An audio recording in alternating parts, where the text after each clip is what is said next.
On the 8th of July 2019, 22 countries assembled to bring global attention to the atrocities committed by the Communist government of China towards its predominantly Muslim ethnic minorities, most notably Uyghurs, in its province of Xinjiang. Notably, 4 days later, 37 countries defended China's remarkable achievements in the field of human rights. The signatories included Muslim majority countries including Saudi Arabia, UAE, and Egypt.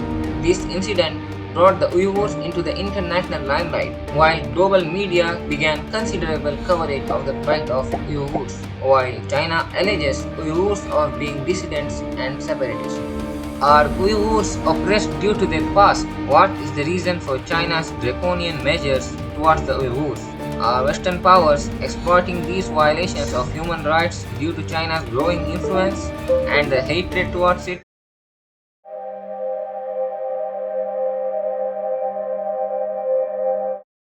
Let us travel back in time and discover who are the Uyghurs. The Uyghurs are a Turkic ethnic group originating from and culturally affiliated with the general region of Central and East Asia. They are considered to be one of China's 55 officially recognized ethnic minorities. They are among the oldest Turkic-speaking peoples of Central Asia. They first rose to prominence in the 8th century, when they established the Uyghur Khaganate, stretching from the Caspian Sea to Manchuria, and lasted from 744 to 840 AD.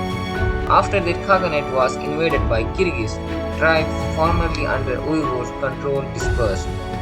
It was not late until the Uyghurs rose, founding two kingdoms extending from Zungar Basin to the Kunlun Mountains. The Uyghurs have always strived for autonomy regarding their internal affairs and have established various states and kingdoms throughout their history, which China sees as intimidating to its sovereignty. After the annexation of the Second East Turkestan Republic by the Communist government of China in 1949, huge numbers of ethnic Han Chinese began moving into Xinjiang after the inception of the autonomous region in the 1950s. The influx became especially pronounced after 1990, and by the late 20th century, the Han constituted 2/5 of Xinjiang's total population. Over time, economic disparities and ethnic tensions grew between the Uyghur and Han populations, resulting in protests and other disturbances. A particularly violent outbreak occurred in July 2009, mainly in Urumqi, in which it was reported that nearly 200 people were killed and some 1,700 were injured. These events gave a clear indication that Uyghurs were still harboring dreams of an independent state. After the attacks in 2009, the Chinese officials accused the Uyghurs of inciting violence as they wanted their own state. What followed was a massive security crackdown on Uyghurs and other Turkic minorities. Chinese authorities have built one of the world's most sophisticated surveillance systems and a vast network of hundreds of so-called re-education camps, which are internment camps throughout the Xinjiang province. Torture and other ill treatment are systematic in the camps, while every aspect of daily life is organized to forcibly instill a secular, homogeneous Chinese nation and communist ideals. These words were said by a Chinese religious affairs official on August 10, 2017. The Communist government of China continues to commit crimes against humanity towards its Muslim Turkic minority. Why is Xinjiang so important to China? Xinjiang is the largest province in China. Xinjiang is a mostly desert region and produces about a fifth of the world's cotton. It is one of China's main fruit-producing regions, while silkworm cocoons are increasingly produced on a large scale for national markets and for export. Mineral resources can be found in abundance in the region. Xinjiang's products of global significance include petroleum and natural gas. It also holds the major oil fields in the country. Its significance is also due to its strategic location, and its proximity to Central Asia and Europe is seen as a vital trade link. Is China's war against terrorism actually a war on Islam? Since 2017, Chinese authorities have used various pretexts to damage or destroy two-thirds of Xinjiang's mosques. About half of those have been demolished outright.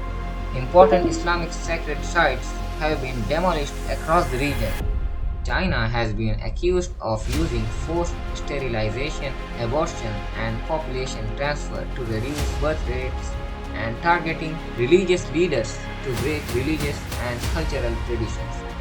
As part of regional authorities' intrusive Becoming Families surveillance development and indoctrination campaign, officials impose themselves for overnight stays at the homes of Turkic Muslims, a practice that authorities say promotes ethnic unity.